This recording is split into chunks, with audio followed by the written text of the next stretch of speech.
மாண்பு உறுப்பினர் ஆர் காமராஜ் அவர்கள் அங்கே பேசுகிறேன். மாண்பு பொதுப்பணித்துறை அமைச்சர் பொதுப்பணித்துறை அமைச்சர் பேசப்பட பேசுங்க. காமராஜ் உட்காருங்க. மாண்பு பொதுப்பணித்துறை அமைச்சர். மாண்புமிகு பேரவைத் தலைவர்களே, நம்மளுடைய முன்னாள் விவசாயத்துறை அமைச்சர் விவசாயத்துறை மானியருக்கு போய் சொன்னார், அண்ணன் நேரு கிட்ட வந்து ஆயிரக்கணக்கான விவசாய நிலம் இருக்கு, அவர் அங்கேயே வந்து நெல் எல்லாத்தையும் போட்டு உற்பத்தி பண்ணிக்கிறாருன்னு.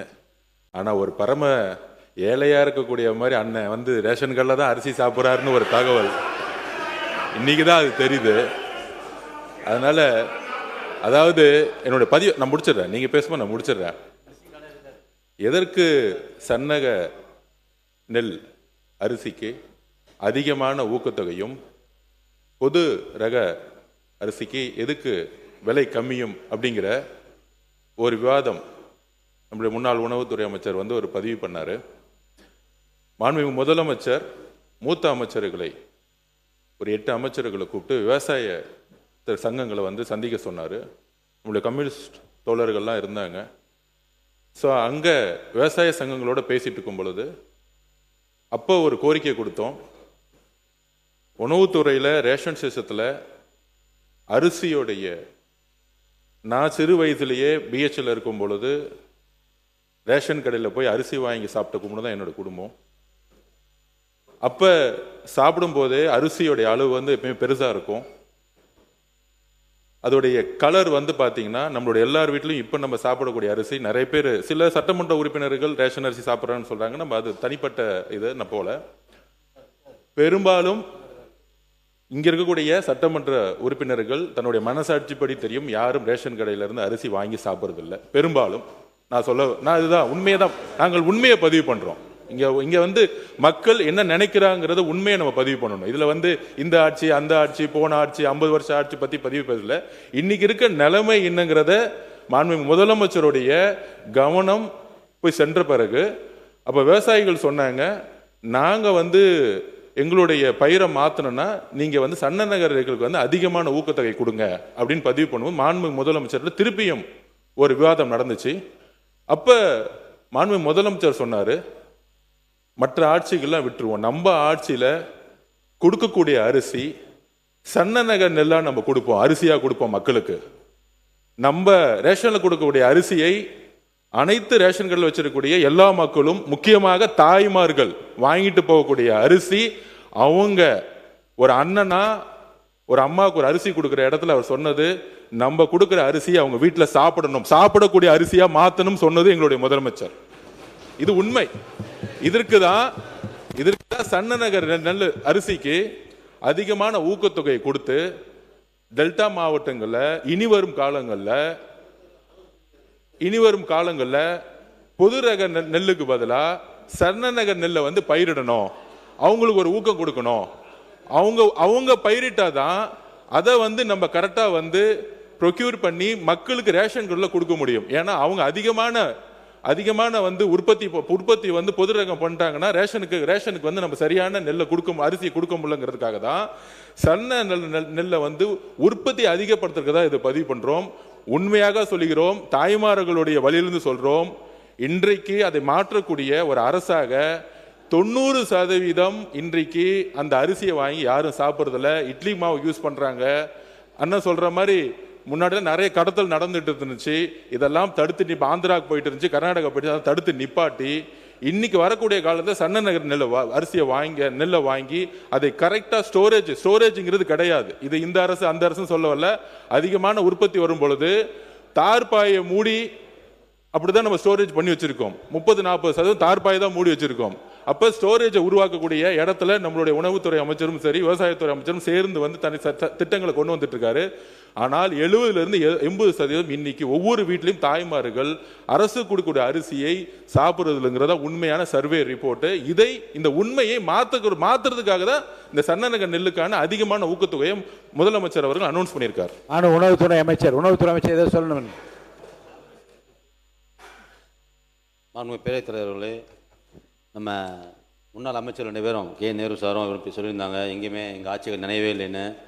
எங்கிட்ட சில ரிப்போர்ட்ஸ் இருக்குது, சில ஃபோட்டோஸ் பேப்பரில் கடந்த 1 ஆண்டு காலமாக அந்த பேப்பர் ரிப்போர்ட்டாக இருக்குது. அதாவது சும்மா ஒரு எக்ஸாம்பிள் மட்டும் சொல்கிறேன். 2025 டிசம்பர் முதல் வாரத்திலேயே மதுராந்தகத்தில் 5000 மூட்டைகள் மழையில் நனைந்தன. அது பேப்பர் ரிப்போர்ட்டில், பேப்பர் பத்திரிகைகள் நிறையா வந்திருக்கு. அதே போல் விருதாச்சலம்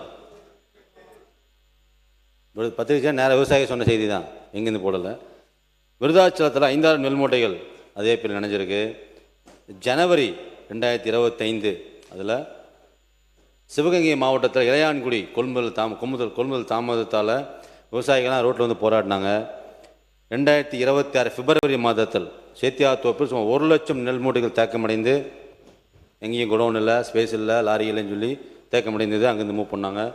மானாமதுரை அதில் பல ஆயிரம் மூட்டைகள் நெல் மூட்டை நடந்திருக்குன்னு நினைந்திருக்கிறது. அப்போ விவசாயிகள்லாம் போராடி இருக்காங்க. இதெல்லாம் உங்களுக்காக ஒரு ரிப்போர்ட்டாக வச்சுருக்கேன். இதெல்லாம் பத்திரிகையிலையும் வந்திருக்கு. அந்த இடத்துல ஆய்வு பண்ணி அதையும் பண்ணியிருக்காரு. உறுப்பினர் காமராஜ் அப்படி முன்னாள் உணவு அமைச்சர் அவர் பேச வரேன் உங்களுக்கு சொல்கிறேன். அவர் பேசி இன்னும் அவர் பேச மாநில உறுப்பினர் கொடுக்குறேங்க, கண்டிப்பாக கொடு. அவர் பேச அப்புறம் கொடுக்குறேன். மாநில உறுப்பினர் காமராஜ் அவர் முன்னாள் அமைச்சராக இருந்தவர். அதில் மாண்புமிகு பேரவைத் தலைவர் இல்லை, நானும் இந்த துறையில் 9 ஆண்டுகள் உணவுத்துறை அமைச்சராக நான் புரட்சி அம்மா காலத்தில், எடப்பாடி காலத்தில் பணியாற்றி அந்த வாய்ப்பை பெற்றிருக்கிறேன். அந்த அடிப்படையில் அமைச்சர்கள், மூத்த அமைச்சர் செங்கோட்டையன் அவர்கள், அதே போல் பொதுப்பணித்துறை அமைச்சர் அவர்களெல்லாம் இதை பெரும்பாலும் இந்த அரிசியை, ரேஷன் அரிசியை சாப்பிடுவதில்லை, வாங்குவதில்லை என்று சொன்னார்கள். அனைவருக்குமான பொது விநியோக திட்டம் என்பது இந்தியாவிலே தமிழ்நாட்டில் மட்டும்தான். பாக்கி எல்லாருக்கும் டார்கெட்டட் தான். அதாவது ஒரு பகுதியினருக்கு தான் கொடுக்குறார்கள். அனைவருக்குமான பொது விநியோக திட்டத்தை வழங்குவது நம்ம தமிழ்நாடு மட்டும்தான். அது மிகப்பெரிய திட்டம், இந்த அரிசி வழங்குகிற திட்டம். அதை நம்ம மூத்தவர்கள் கொச்சைப்படுத்தக்கூடாது. இதில் நான் சொல்லிடுறேங்க. மாண்புமிகு பேரவைத் தலைவர்களே, நாங்கள் கொச்சைப்படுத்தவில்லை.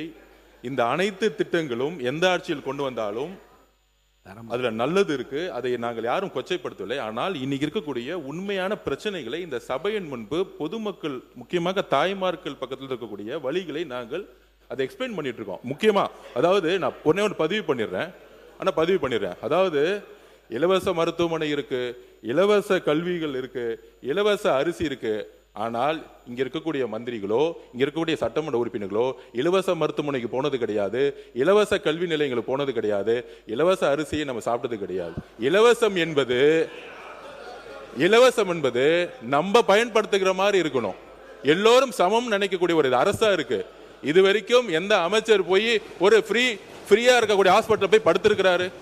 உடம்பு சொல்லனா சிங்கப்பூர் போறாங்க, உடம்பு சொல்லனா பிரைவேட் ஹாஸ்பிட்டல் போறாங்க. அப்ப இங்க இலவசம்ங்கிறது இலவசம்ங்கிறது கருணை அடிப்படையில் இருக்கு. இலவசங்கிறது தகுதி அடிப்படையில் இருக்கணும். அதாவது மக்களுடைய உரிமை.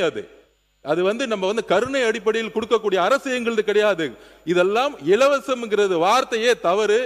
இதை உரிமை, மக்களுடைய உரிமையை எந்த ஊழலும் இல்லாமல் நேர்மையான முறையில் எங்களுக்கு உடம்பு சொல்லனா நாங்க ராஜீவ்காந்தி ஹாஸ்பிட்டல் போனோம். அப்படி ஒரு மருத்துவமனையை உருவாக்கணும். ஒரு எம்எல்ஏ ரேஷன் அரிசி போய் எடுத்து சாப்பிடறக்குள்ள ஒரு குவாலிட்டி கொடுக்கணும். அந்த குவாலிட்டியான ஒரு தரத்தை உருவாக்கணுங்கிறதா நாங்க பதிவு எடுத்துற. யாரையும் கொச்சைப்படுத்துவது நோக்கம் இல்ல. அனைத்து தலைவர்களும் திட்டங்களை கொண்டு வந்திருக்காங்க. ஆனால் திட்டங்கள் சரியான முறையில் நம்மெல்லாம் சாப்பிடக்கூடிய அரிசியோ, நம்மளாம் போகக்கூடிய மருத்துவமனையோ, நம்ம குழந்தைகள் படிக்கக்கூடிய ஒரு கல்வி நிலையங்களோ இன்னைக்கு இல்லை. இதை மாற்றக்கூடிய இடத்துல நாங்கள் இருக்கிறோம். அதை மாற்றுவோங்கிறத நாங்கள் பதிவு பண்றோம். உறுப்பினர் கே நேரு அவர்கள் பேரவைத் தலைவர் அவர்களே, பொதுப்பணித்துறை அமைச்சர் அவர்கள், பொதுப்பணித்துறை அமைச்சர் அவர்கள் சொன்னாங்க, சன்னரக அரிசிக்கு கூடுதலான விலை கொடுத்து விவசாயிகளை சன்னரகத்தை உற்பத்தி செய்து மக்களுக்கு சன்னரகமாக கொண்டு சேர்ப்பதுதான் எங்களுடைய அரசுன்னு சொன்னார். நாம் செய்ய முடியாது. சன்னரகம்லாம் குறுவை, தாளடி, நவரைப்பட்டம் என்று 3 பட்டங்கள் விளைகிறது. 3 பட்டங்களில் குறுவையில் விளைகிறது மொத்தமான அரிசி தான் விளையுது. அதாவது 7-31, 46, AST 16. ஆந்திரா பொன்னி போன்ற ரகங்கள், AST 16 போன்ற ரகங்கள் புதிதாக கண்டுபிடிக்கிற தமிழ்நாடு அரசு, அதுபோல் சன்னரகம், அந்த தமிழ்நாடு அரசின் சார்பாக அறிவிக்கப்பட்ட அரிசி அளவு அதிகமாக கிடைப்பதில்லை. ஆந்திரா பொன்னி மட்டும்தான் அதிகமாக கிடைக்கும். எனவே சன்னரகம் தாளடி பட்டத்தில் மட்டும்தான் உருவாகும். நவரை பட்டத்தில் தாளடி சன்னரகம் போட்டால் விளைச்சல் அதிகமாக வராது, விவசாயிக்கு லாபம் வராது. எனவே சன்னரகம் என்பது ஒரு பட்டத்தில் தான் வர முடியும்.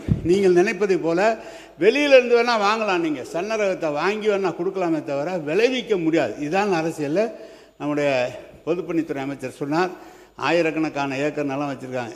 எவ்வளோ நிலம் இருந்தாலும் சாப்பிட்றது தான் சாப்பிட முடியும். சர்க்கரை நோய் வந்தவங்க அந்த ரேஷன் அரிசி சாப்பிட்டா தான் அது குறையுங்கிற டாக்டருடைய அட்வைஸில் தான் அந்த அரிசி சாப்பிட்டுட்டு இருக்கிறோமே தவிர இதுதான் உண்மை. இதை உங்களுக்கு விளக்கமாக சொல்கிறேன். ஏதோ நாங்கள் உற்பத்தி பண்ணி உங்களை மாதிரி இருக்கிறவர்களுக்கு அதை நான் கொடுப்பதற்காக தான் அது உற்பத்தி செய்து கொண்டு இருக்கிறோம். மாண்புமிகு காமராஜ் முடிங்க முடிங்க மாண்புமிகு காமராஜ் காமராஜ் மாண்புமிகு பேரத்தலைவர்கள், அதாவது இந்த அரிசி வழங்குகிற திட்டத்தை இலவச அரிசி என்று சொல்லக்கூடாது, விலையில்லாத அரிசி என்று சொன்ன தலைவர் மாண்புமிகு புரட்சித் தலைவி அம்மா அவர்கள் 1,84,00,000 பேருக்கு தமிழ்நாடு முழுவதும் விலையில்லாத அரிசியை அறிமுகப்படுத்தினார்கள். அது இன்றைக்கு 2,20,00,000 கார்டு வரைக்கும் விலையில்லாத அரிசி போயிட்டு இருக்கு. இன்றைக்கு இருக்கிற விலைவாசி ஏற்றத்தில் அரிசி விலை உயர்ந்திருக்கிற இந்த சூழலில் மொத்தமாக இன்றைக்கு இந்த அரிசியை அத்தனை பேர் சாப்பிடுகிறார்கள் என்பதை இந்த அவைக்கு நான் பதிவு வைக்க விரும்புகிறேன். மாண்புமிகு உணவுத்துறை அமைச்சர் முடிச்சிடலாம் இதை. மாண்புமிகு பேரவைத் தலைவர்களே, சரி மாண்புமிகு சொல்லுங்க முடிங்க. அமைச்சர் முன்னாள் நம்ம நேரு சாருக்காக சொல்ல வரேன்.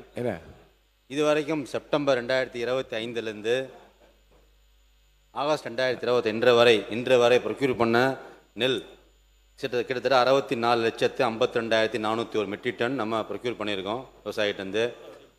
அது ஸ்பெசிஃபிக்காக சன்ன ரகம் கிரேடு ஏ அதை நிறைய விவசாயம் பண்ணுறாங்க. கிட்டத்தட்ட இன்று வரை 38,29,616 மெட்ரிக் டன் ப்ரொக்யூர் பண்ணியிருக்கோம்.